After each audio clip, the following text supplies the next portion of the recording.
les microbes. Dans cette deuxième partie des microbes ou des micro-organismes, on va parler des propriétés pathogènes des microbes ou des dangers de la prolifération des micro-organismes pathogènes. Et on va commencer par le premier danger, la multiplication rapide des bactéries. On sait déjà que les bactéries se reproduisent de façon asexuée par division cellulaire, comme nous l'avons dit dans la première vidéo. Ce document représente la méthode de multiplication des bactéries quand les conditions sont favorables. Alors on observe qu'à partir d'une unique bactérie ou cellule mère, on obtient deux cellules filles identiques à la cellule mère, au bout de 20 minutes. Et qui vont chacune donnera à leur tour 12 autres cellules, et ainsi de suite. Alors au bout de 20 minutes, on obtient deux cellules. Autre 20 minutes, 4 cellules. Donc après 40 minutes, on obtient 4 cellules. 60 minutes, ou bien 1 heure, 8 cellules. Et ainsi de suite. Donc on est devant une multiplication très rapide.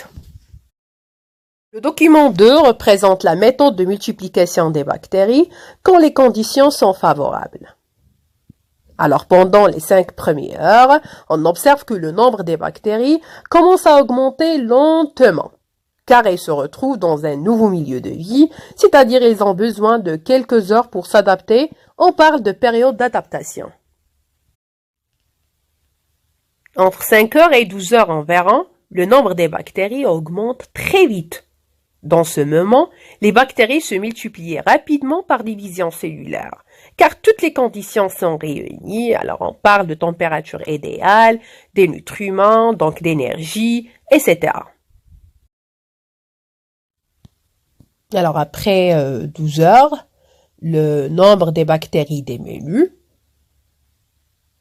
car ces bactéries se retrouvent trop nombreuses par rapport à la quantité de nourriture et l'espace disponible. Alors il s'agit de l'effet de l'interaction entre les différentes bactéries qui meurent par manque de nourriture ou à cause de l'utilisation de toxines entre elles. Ou bien ces bactéries vont entrer dans l'état de vie ralenti en attendant que les conditions deviennent favorables. Donc, on récapitule. Les bactéries pathogènes se caractérisent par la multiplication rapide lorsqu'elles contaminent un organisme humain. Le deuxième danger, c'est la toxémie. C'est quoi la toxémie? La toxémie, c'est la libération de toxines. C'est une substance toxique dans le sang. En plus de se multiplier rapidement, les bactéries peuvent aussi sécréter des toxines comme le fait la bactérie du tétanos. Alors le tétanos, c'est une maladie très grave qui est caractérisée par des contractions musculaires douloureuses et d'une rigidité des muscles qui ne peuvent plus être contrôlés. Généralement, le malade meurt par asphyxie ou par arrêt cardiaque. Le tétanos est provoqué par une bactérie présente dans la terre sous forme de spores extrêmement résistantes. Ces spores pénètrent dans l'organisme via une plaie infectée, causée par des objets souillés et rouillés, ça veut dire moulattaha, moutassikha ou sadéa.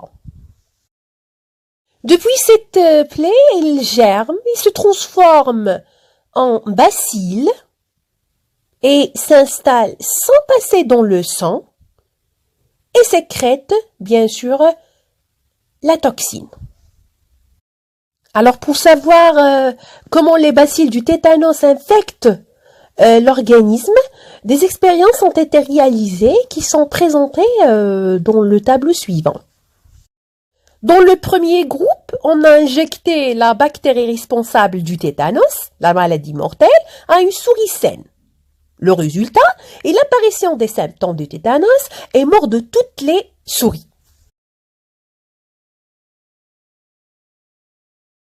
Pour le deuxième groupe, on a injecté le filtrat, c'est le liquide filtré après le bouillage des bacilles tétanos et que ne comprend plus de ces bacilles. Toujours le même résultat. L'apparition des symptômes du tétanos est mort de toutes les souris. Alors, comment peut-on expliquer la mort de ces souris? Tout simplement, le filtrat contient une substance toxique ou bien la toxine sécrétée par le bacille tétanique. Conclusion. Le danger de la prolifération des bactéries dans les tissus se limite dans la fabrication de substances toxiques qui agissent sur le fonctionnement du système nerveux. Le troisième danger, c'est la présence de la capsule. Alors, la pneumonie, c'est une maladie causée par une bactérie appelée pneumocoque. Dans la nature, on trouve deux sortes de pneumocoques. Les uns possèdent une capsule, les autres ne possèdent pas de capsule. Pour mettre en évidence le rôle de la capsule, on a réalisé les expériences suivantes. Dans la première expérience, on va injecter des bacilles avec capsule. Le résultat est la mort de la souris. Dans la deuxième expérience, on va injecter des bacilles sans capsule. Les souris restent saines et vivantes. Donc, quel est l'élément responsable de la mort de ces souris? Bien sûr, l'élément responsable, c'est la capsule, parce que la capsule, c'est l'élément variable dans les deux expériences. Alors, la capsule, c'est une épaisse enveloppe qui entoure certaines espèces bactériennes. Cette capsule peut protéger la bactérie contre le système immunitaire de l'organisme qui l'envahit.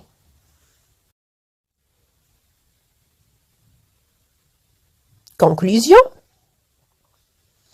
L'élément responsable de la maladie pneumocoque est la capsule qui augmente la virulence de la bactérie tétanos. Le quatrième danger, la virulence de virus. Alors les virus se multiplient à l'intérieur de cellules hôtes, provoquant des perturbations de certaines fonctions de l'organisme. On va expliquer par ce schéma les étapes du développement des virus dans une cellule vivante. Alors on va commencer par la pénétration des virus à l'intérieur de la cellule hôte. Deuxièmement, la libération des constituants du noyau des virus qui se dirigent vers le noyau de la cellule. Troisièmement, la production des particules des virus par la cellule. Quatrièmement, l'assemblage des nouveaux virus.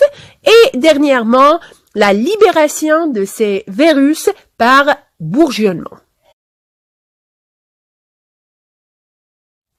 Conclusion. Le danger des virus, c'est en se multipliant, ils détruisent la cellule hôte.